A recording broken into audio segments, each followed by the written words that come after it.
Welcome to Module 4, Body Composition for Exercise and Sport. And this is a big one because a lot of you are working with clients or athletes in particular who are trying to reduce their body fat, or maybe they're trying to increase their muscle mass.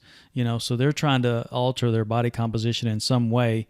And it's one of the biggest questions I get, and you probably often get: how do I lose weight and get to my optimal body fat percentage?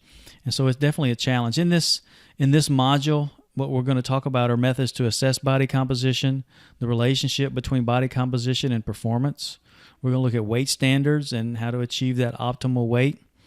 And specifically, we're going to look at guidelines for weight management, because most of us, whether you're an athlete or not, an active individual, I tend to use the phrase manage your weight or weight management, because we're all trying to manage our weight.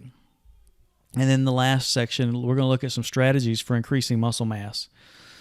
There are several different models of body composition: the chemical, anatomical, and the two-component. And in general, most of the ways and methods we use to assess body composition, we're just going to get this and use this two-component model, where you either get a fat mass or fat-free mass, where you're dividing the body into those two components.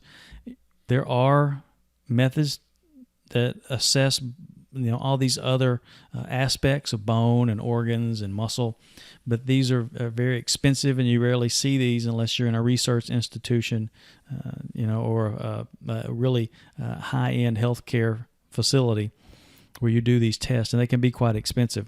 But in most cases, we just use that two-component model, where we break everything up into either fat mass, which is the total body mass that's composed of fat, or fat-free, which is everything else. So we kind of lump everything in: bone and muscle and organs, connective tissue, everything except the fat.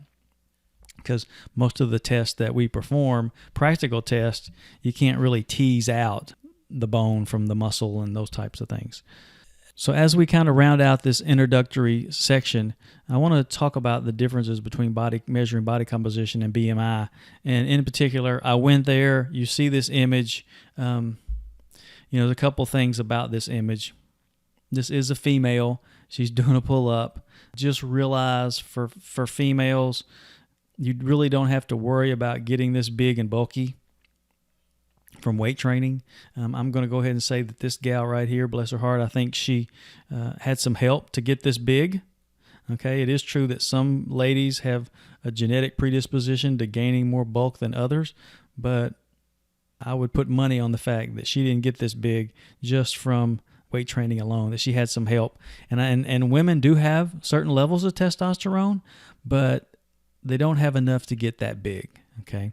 And so, but I see this, and this is where you need to come in and talk to your clients, is that especially the ladies, you don't need to be afraid to weight train. There's a lot of great benefits to weight training. Things like improved self-confidence, improved bone mineral density, those types of things that really outweigh the fear, I guess, of gaining bulk and size. It's just not going to happen. Okay, so you don't have to worry about that.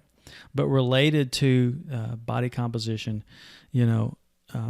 that's really what we want to look at. And generally, it says athletes' body composition is a greater concern than their size and weight, because when you look at BMI, that's what when you calculate BMI, you use height versus weight, and that really doesn't tell us exactly how the body's composed. And you could have an athlete that on the BMI scale could be obese or overweight, and you just know that that's not the case.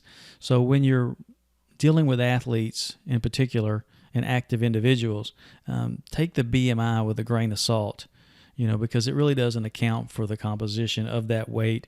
And we know in some cases, in most cases, athletic individuals have more muscle mass. So in our next section, what we're going to do is we're going to talk about methods to measure body composition. We're going to look at a variety of different ways to measure body composition. We're going to look at those in the next module. There's a number of different ways to measure body composition, and we're going to look at that in the next section. See you there.